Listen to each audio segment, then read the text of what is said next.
curioso o tanto de pessoas que eu converso que dizem que chegam em casa, sentam no sofá, muda de posição, pega o celular, levanta, anda pela casa e não consegue descansar. E o mais incrível é que a explicação é sempre a mesma: ansiedade, mente acelerada, excesso de preocupação.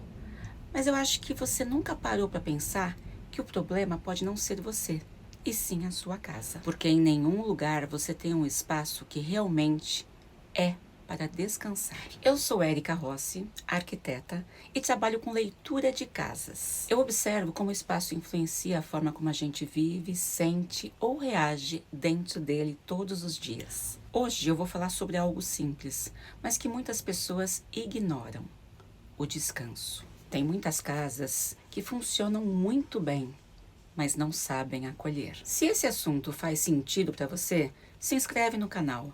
Aqui eu falo sobre como a casa influencia e como a casa pode trabalhar a seu favor. Descansar não é só parar.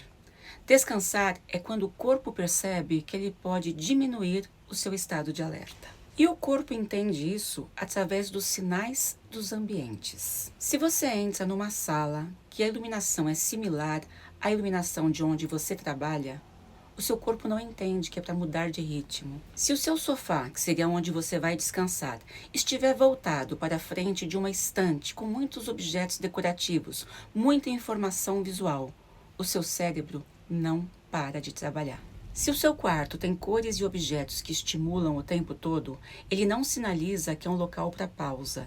O descanso não acontece só porque você decidiu descansar.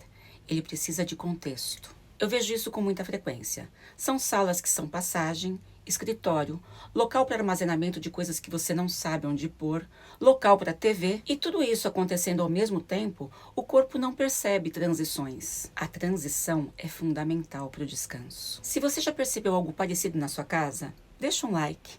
Assim a gente pode ajudar pessoas que estão vivendo a mesma situação e não conseguem descansar dentro de casa. Eu disse agora há pouco que para descansar é necessário um contexto.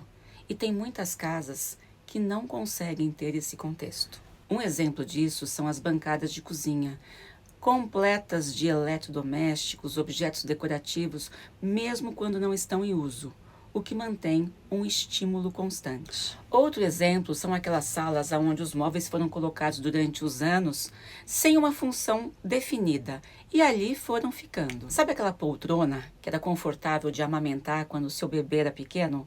Pois é, ninguém mais está usando na sua sala. Ou aquela mesa de centro que só serve para colocar os pés na hora de ver TV. Essas peças mais atrapalham a circulação do que realmente acolhem quem ali está. E o corpo percebe. Sabe aquela circulação apertada, aquele corredor que tem um banco, que tem uns livros apoiados e você ali se molda para passar? Seu corpo não consegue atravessar aquele corredor sem ficar em estado de atenção. Quando eu vou até essas casas, uma coisa curiosa acontece.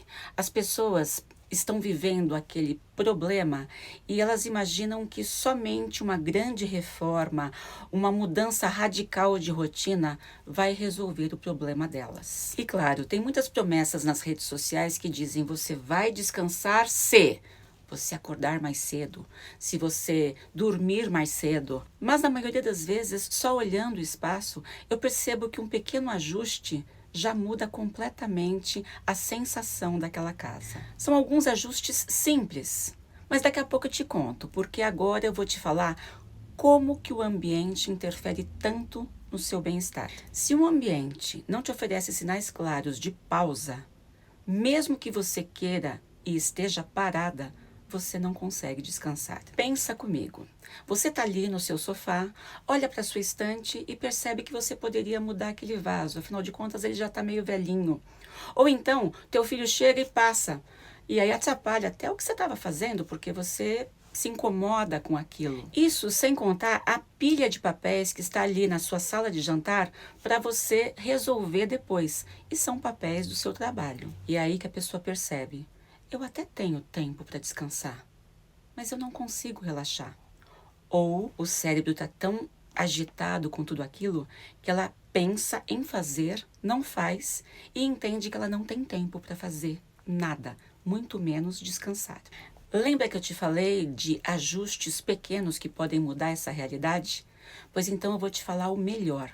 É criar um ponto, um ambiente, um canto de pausa na sua casa. Um local onde seu corpo entenda que não é passagem, não é lugar de solucionar problemas, muito menos de resolver coisas de trabalho. É só pausa, e isso pode ser feito de várias formas. Uma técnica excelente é diminuir a intensidade da luz. Use um abajur, uma luminária de piso, algo que te dê uma luz diferenciada e acolhedora. Esse local pode ser na sua sala, na sua sacada, no seu quarto, mas ele tem que significar pausa. Você percebe que não é transformar a casa inteira? É transformar um ponto a princípio. E aí, neste local, você vai com a intenção do descanso e ele vai estar preparado para o seu descanso. Neste local, o seu corpo vai compreender que ele pode baixar a guarda. Eu tenho uma curiosidade. Quando você chega em casa depois de um dia corrido, você consegue descansar? Ou sente que você fez de conta e seu corpo continua a mil? Me conta aqui porque eu leio todos os comentários e isso ajuda eu a compreender melhor como que a casa funciona para você. Se você percebeu que você tem um tempinho, mas não consegue relaxar na sua própria casa, talvez a pergunta aqui não seja sobre a sua rotina, e sim sobre o seu ambiente, porque descanso também pode ser construído. No próximo vídeo vou falar sobre decisões, como escolhas feitas ao longo dos anos moldam a casa que você vive hoje. Se esse tema faz sentido para você, se inscreve no canal e ativa o sininho para ser lembrada quando o vídeo for lançado. Entender a casa muda a forma como a gente vive dentro dela. Até o próximo vídeo.